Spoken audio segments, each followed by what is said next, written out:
কোনো নারী কোনো স্ত্রী তার স্বামীকে যদি তুই তোকারি সত্যিই করেন, এটা খুবই জঘন্য এবং অত্যন্ত ভয়াবহ একটা ব্যাপার, অত্যন্ত ভয়াবহ একটা ব্যাপার।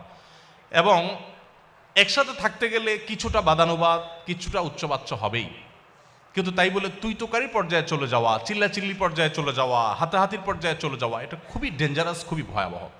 দেখুন, একজন স্ত্রী সামলানো কঠিন না একাধিক স্ত্রী সামলানো কঠিন? একাধিকটা কঠিন না?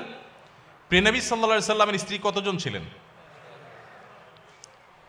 এতজন স্ত্রী থাকার পরও আল্লাহ নবী সাল্লাল্লাহু আলাইহি সাল্লাম জীবনে একবারের মতো তার কোনো স্ত্রীদের সামনে চিল্লাচিল্লি করেছেন, গায়ে হাত দেওয়া তো পরের বিষয়, কখনো চিল্লাচিল্লি করেছেন নাউজুবিল্লাহ, এরকম একটি কথা কোনো জাল হাদিস দ্বারাও পাওয়া যায় না।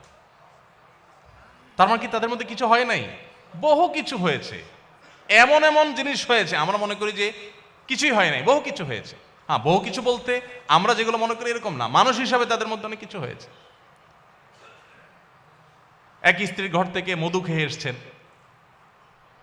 হাফসা রাদিয়াল্লাহু তাআলা আনহা, আয়েশা রাদিয়াল্লাহু তাআলা আনহা দুজন সলা পরামর্শ করলেন যে ওনার বাসায় যায় মধু খাইলো, সতীন হিসাবে একটা ঈর্ষা থাকে, তো আমরা ওনাকে আসলেই বলবো যে আপনার মুখ থেকে মাগাফিরের ফলের গন্ধ আসতেছে। ঠিক ওই প্ল্যান অনুযায়ী রাসূল আকরাম সাল্লাল্লাহু আলাইহি ওয়াসাল্লাম আসার পর বলতেছে, আপনি কি মাগাফির খাইছেন? মাগাফির গন্ধ আসতেছে কেন মুখ থেকে?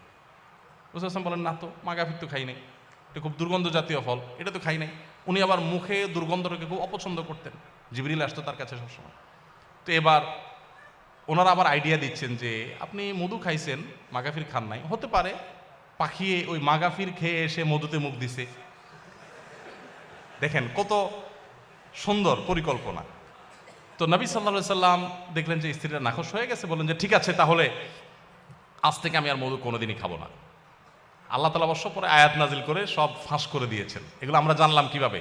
আল্লাহ তাআলা আয়াত নাজিল করে দিয়েছেন, বলে না, স্ত্রীকে খুশি করার জন্য আপনি একটা হালাল জিনিস জীবনেও খাবেন না, এই শপথ কেন করতে যাবেন? আল্লাহ তাআলা নবী সাল্লাল্লাহু আলাইহি সাল্লামকে নসিহা করেছেন।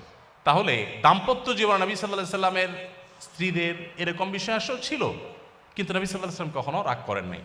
তো একইভাবে আমাদের স্বামীদেরও উচিত স্ত্রীদের সাথে সুন্দর আচরণ করা, স্ত্রীদের উচিত স্বামীদের সাথে সুন্দর আচরণ করা। ভালো করে শুনে রাখেন, অনেক মহিলা আছে লম্বা লম্বা তসবিহ পড়েন, ঘন্টা ঘন্টা কোরআন তেলাওয়াত করেন, ওয়াজ একটার পর একটা ভিডিও শুনতে থাকেন, এমনকি রান্না করেন তখনও ভিডিও চালাই দিয়ে তারপরে শুনেন, মাগার স্বামীর সাথে দুর্ব্যবহার করেন, স্বামীর কথা শুনেন না। আছে না নাই? এখানে যদি পুরুষ বেশি, অতএব পুরুষের ঠিকের পরিমাণ বেশি হবে, এটাই স্বাভাবিক। কিন্তু শুনেন, আমি একটা কথা প্রায় বলি, আমাদের